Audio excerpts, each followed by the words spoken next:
इस वीडियो के अंदर हमने एसएससी जीडी कांस्टेबल के प्रीवियस ईयर के इंपॉर्टेंट क्वेश्चनों को ट्रिक से सोल्व किया है। तो चलते हैं अपने पहले क्वेश्चन पर। हमारा पहला क्वेश्चन है, किसी संख्या में पहले 20% वृद्धि और फिर 20% कमी की जाए तो कुल परिवर्तन हो।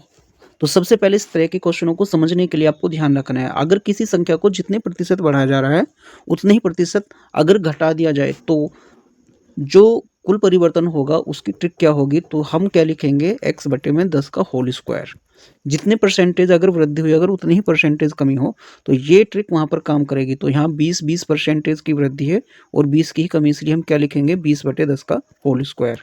सबसे पहले 0 कैंसिल आउट करेंगे, बचेगा 2 और 2 का स्क्वायर होता है 4। तो यहाँ पर जो होगा 4% की कमी होगी, तो इसलिए ऑप्शन सी करेक्ट होगा। चलते हैं क्वेश्चन नंबर 2 पर। क्वेश्चन 2 में लिखा हुआ है, ए और बी ने 4:5 के अनुपात में निवेश किया, वर्ष के अंत में लाभ 18,000 रुपये है, तो ए का हिस्सा क्या होगा। तो सबसे पहले देखना है, ए का जो अनुपात था वो था 4 और बी का जो अनुपात था वो था 5। तो दोनों का जो टोटल था वो था 9। हम लिखेंगे 4 + 5, ये है 9। 9 बराबर किसके है, 18,000 के। तो जब 9 18,000 के बराबर सवाल में कहा गया है ए का हिस्सा, तो ए का जो हिस्सा है वो है 4।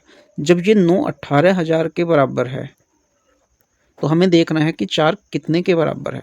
तो लिखेंगे 4 बराबर 18,000 बटे 9 और गुना में 4। 9 दूनी 18, यहाँ आएगा 2,000 और 2,000 की 4 से गुना करेंगे तो होगा 4 दूनी 8,000। तो जो ए का हिस्सा होगा वो 8,000 रुपये होगा, ऑप्शन सी करेक्ट होगा। चलते हैं क्वेश्चन नंबर 3 पर। क्वेश्चन 3 में लिखा हुआ है, पिता और पुत्र की आयु का योग 20 वर्ष है। 5 वर्ष पहले पिता की आयु पुत्र की आयु का 4 गुनी थी, तो पुत्र की वर्तमान आयु क्या है। तो सबसे पहले आपको देखना है कि पिता और पुत्र की जो टोटल एज है इस समय, हम पिता को फादर एफ लेट कर लेते हैं और जो पुत्र है उसे एस लेट कर लेते हैं। दोनों की टोटल आयु कितनी है, 50 वर्ष। तो सवाल के अंदर कहा गया था 5 वर्ष पहले पिता की आयु पुत्र की आयु की 4 गुनी थी। तो हम क्या करेंगे, 5 पिता की और 5 पुत्र की, ये दोनों की 5-5 घटाएंगे तो हमारे यहाँ पर जो है 10 कम करनी होगी, यानी कि 5 वर्ष पूर्व जिस समय अनुपात 4 और 1 का था तो कुल योग जो है उनका 40 था। तो हम क्या करेंगे, 4 और 1 का अनुपात था 5 वर्ष पहले जबकि योग था 40, तो लिखेंगे 4 और 1 5, 5 बराबर 40। सवाल के अंदर कहा गया है पुत्र की आयु, तो पुत्र की आयु यहाँ पर है 1, तो 1 बराबर कितना हो जाएगा 40 बटे में 5, तो 5 × 40। तो 5 वर्ष पहले जो पुत्र की एज थी वो थी 8 वर्ष, लेकिन सवाल में कहा गया है वर्तमान, तो हम 5 साल पहले की बात कर रहे हैं तो इसमें 5 जोड़ेंगे तो पुत्र की जो वर्तमान एज होगी वो 13 वर्ष होगी। अब 13 वर्ष जो है क्वेश्चन के अंदर नहीं दिया हुआ है, तो यहाँ पर किसी एक ऑप्शन को हम ठीक करेंगे। तो यहाँ पर जो हम इस 12 को 13 बना लेते हैं, तो ऑप्शन बी करेक्ट होगा। चलते हैं क्वेश्चन नंबर 4 पर। क्वेश्चन 4 में लिखा हुआ है, पहले 10 संख्याओं का औसत 15 है, अगली 10 संख्याओं का औसत 25 है, तो कुल 20 संख्याओं का औसत होगा। तो सबसे पहले आपको देखना है कि 10 संख्याओं का औसत 15 है, तो 10 संख्याओं का योग कितना होगा, 15 धाम 150। इसके बाद कहा है 10 संख्याओं का, अगली 10 संख्याओं का औसत 25 है, तो अगली 10 संख्याओं का जो योग होगा कितना होगा, 25 धाम 250। तो हम क्या करेंगे, इस 150 को 250 को जोड़ेंगे तो ये जो जोड़ होगा ये होगा हमारा 400। अब ये जो 400 जोड़ है वो कितनी संख्याओं का है, ये 20 संख्याओं का जोड़ है। तो हम क्या करेंगे, 20 से भाग करेंगे तो हमारी ये 20 संख्याओं का औसत होगा। जब 400 को 20 से भाग करेंगे तो आएगा 20, तो इसलिए सभी 20 संख्याओं का औसत जो होगा वो 20 होगा, यानी ऑप्शन सी करेक्ट होगा। चलते हैं क्वेश्चन नंबर 5 पर। क्वेश्चन 5 में लिखा हुआ है, कोई राशि 5 वर्ष में 2 गुनी हो जाती है, तो ब्याज दर क्या है। अगर कोई धनराशि n वर्षों में 2 गुनी 3 गुनी 4 गुनी हो जाती है और दर ज्ञात करने के लिए कहा जाए तो आपको ट्रिक यूज करनी है। ये फॉर्मूला होगा n-1/t मल्टीप्लाई बाई 100, जहाँ पर n क्या है, ये 2 गुना 3 गुना 4 गुना जो, तो सवाल के अंदर कहा गया है 2 गुना, तो हम n की जगह 2 रखेंगे, -1, t कितना दिया हुआ है 5 वर्ष और गुना में ये 100। सबसे पहले क्या करेंगे, इस 5 से भाग करेंगे तो यहाँ पर आएगा 20, इस 2 में से 1 को घटाएंगे 1 और 5 से यहाँ पर भाग करने पर हुआ 20 और 20 की 1 से गुना करेंगे तो 20% जो होगी हमारी दर होगी। 20% ऑप्शन सी में है, इसलिए ऑप्शन सी करेक्ट होगा। चलते हैं क्वेश्चन नंबर 6 पर।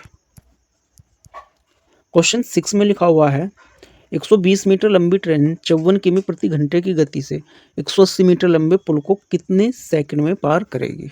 तो यहाँ पर हमें ज्ञात करना है समय। तो समय निकालने के लिए फॉर्मूला होता है समय बराबर दूरी बटे में चाल। आपको एक बात याद रखनी है कि यदि रेलगाड़ी किसी प्लेटफॉर्म को या पुल को पार करती है तो हम पुल की और रेलगाड़ी की लंबाई को जोड़ देते हैं। कहा गया है 120 मीटर लंबी ट्रेन है और 180 मीटर लंबी पुल को पार करती है, तो ये हमारी टोटल दूरी होगी। जो चाल है वो 54 किलोमीटर प्रति घंटा है। इसको मीटर प्रति सेकंड में बदलने के लिए क्या करेंगे, 5/18 से गुना। 18 या 54 होगा। 120 और 180 को जोड़ेंगे तो 300 होगा। यहाँ पर 18 या 54 और 5 या 15, 15 से भाग करेंगे तो आएगा 20 सेकंड, यानी ऑप्शन सी करेक्ट होगा। चलते हैं क्वेश्चन नंबर 7 पर। क्वेश्चन 7 में लिखा हुआ है ए और बी मिलकर 12 दिन में काम करते हैं। ए अकेला 20 दिन में करता है, तो बी अकेले कितने दिन में करेगा। तो सबसे पहले आपको देखना, जब ए और बी दोनों मिलकर करते हैं तो 12 दिन में करते हैं, इसलिए हम लिखेंगे ए प्लस बी बराबर 12 दिन। ए अकेला उसको 20 दिन में करता है, तो लिखेंगे ए बराबर 20 दिन। दोनों का एलसीएम निकाल लेंगे, 12 का और 20 का, जो कि 60 होगा। इस 12 से 60 लाने के लिए 12 पंजे 60 और इस 20 से 60 लाने के लिए 20 दिया 60। इस 60 को दोनों के अंतर से डिवाइड करेंगे। यदि 5 में से 3 को घटाएंगे तो बचेगा 2 और 2 से भाग करेंगे तो यहाँ होगा 30 दिन। अब 30 जो दिन है वो ऑप्शन बी में है, इसलिए ऑप्शन बी करेक्ट होगा। चलते हैं क्वेश्चन नंबर 8 पर। क्वेश्चन 8 में लिखा हुआ है एक वस्तु का अंकित मूल्य 2000 रुपये है। 10% छूट देने के बाद भी 20% का लाभ होता है, तो क्रय मूल्य क्या है। जब कभी भी क्रय मूल्य ज्ञात करने के लिए कहा जाए तो आपको याद रखना है कि आपको 100% की वैल्यू को ज्ञात करना है। सवाल के अंदर जो हमारी मार्केट प्राइस है वो कितनी दी हुई है, वो दी हुई है 2000 रुपये। डिस्काउंट कितनी है, 10% छूट के बाद D4 डिस्काउंट कितना है, 10%। तो हम निकालते हैं इसका सेलिंग प्राइस। तो सेलिंग प्राइस कितना होगा, अगर हम 100% में से 10% जो है डिस्काउंट दे देते हैं तो ये वस्तु 90% पर बिकेगी। और 90% की वैल्यू कितनी होगी, 0 से 0 कैंसिल करेंगे, इस 0 से इस 0 को कैंसिल आउट करेंगे। अब इस 200 की जो गुना करेंगे 9 से करेंगे, 9 दूनी 18। तो वस्तु का जो सेलिंग प्राइस होगा वो होगा 1800। लेकिन सवाल के अंदर कहा गया है कि आपको ज्ञात करना है क्रय मूल्य। तो ये जो 1800 रुपये है वो 20% लाभ के साथ है। अगर क्वेश्चन के अंदर 20% लाभ हुआ है तो ये जो वैल्यू है 1800 वो 120% के बराबर है। तो हम कह सकते हैं कि 120% बराबर है 1800 के। सवाल के अंदर क्रय मूल्य ज्ञात करना है, तो क्रय मूल्य निकालने के लिए आपको फाइंड करनी है 180% की वैल्यू। तो 1800 बटे में 120 और गुना में ये 100। इस 0 से इस 0 को कैंसिल आउट करेंगे। 12 से 1800 को डिवाइड करेंगे तो आएगा 150 और 150 की इस 10 से गुना करेंगे तो होगा 1500। तो जो 1500 होगा वो हमारा क्रय मूल्य होगा, यानी ऑप्शन बी करेक्ट होगा। चलते हैं क्वेश्चन नंबर 9 पर। सवाल नंबर 9 में लिखा है दो संख्याओं का HCF 16 है और एलसीएम 480 है। यदि एक संख्या 64 है तो दूसरी संख्या क्या है।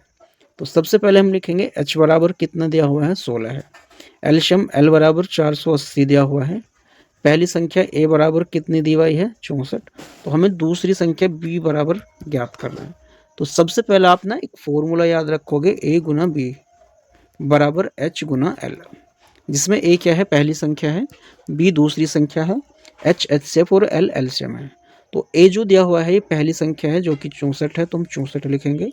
b को ज्ञात करना है, h जो दिया हुआ है HCF है हमारा 16 और एलसीएम दिया हुआ है 480। तो भाग करेंगे 16 एकम 16 और 16 चौक 64, तो यहाँ आएगा 4 गुना b और बराबर ये 480।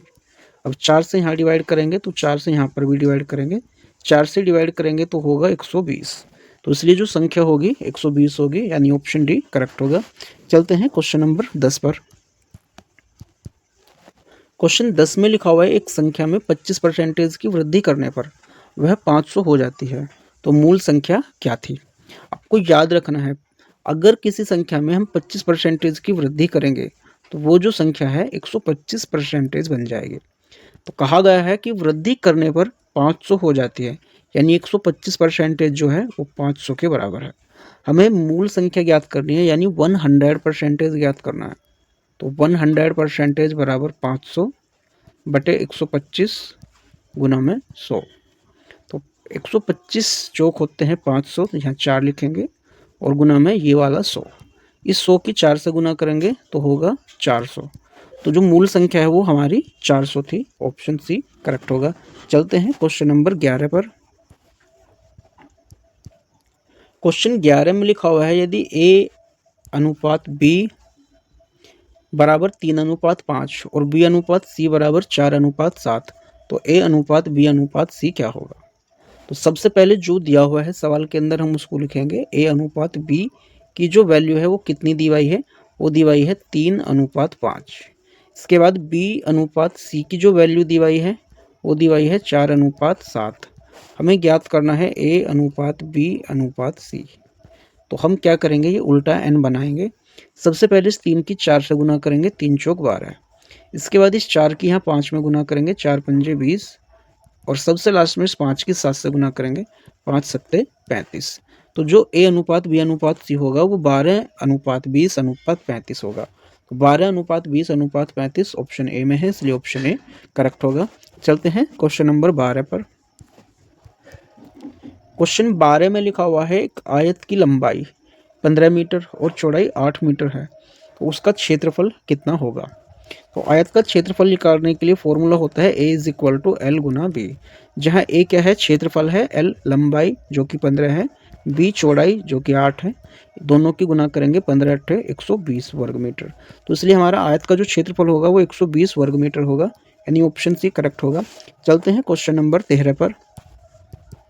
क्वेश्चन 13 में लिखा हुआ है 5,000 रुपये पर 3 वर्ष के लिए 10% वार्षिक दर से साधारण ब्याज कितना होगा। आपको एक चीज़ समझनी है, सवाल के अंदर ना जो दर है वो 10% है और इस 10% से 3 साल तक ब्याज दिया जाना है। तो पहले वर्ष में 10%, दूसरे में 10 और तीसरे में 10, यानी टोटल मिला करके 30% ब्याज दिया जाएगा। तो आप क्या करोगे, इस 5,000 का बिना कोई फॉर्मूले लगाए 30% ज्ञात करना। तो 5,000 × 30 बटे 100। सबसे पहले ये 0 और इससे ये 0 कैंसिल आउट करेंगे। इस 500 की 3 से गुना होगे तो होगा 1,500 रुपये। तो 1,500 रुपये जो होगा हमारा साधारण ब्याज होगा। उम्मीद करता हूँ कि ये वीडियो आपको पसंद आई होगी। तो ऐसे ही वीडियो पाने के लिए हमारे चैनल को सब्सक्राइब करें और बेल आइकन प्रेस करें ताकि आने वाली वीडियो का नोटिफिकेशन आपको मिलता रहे।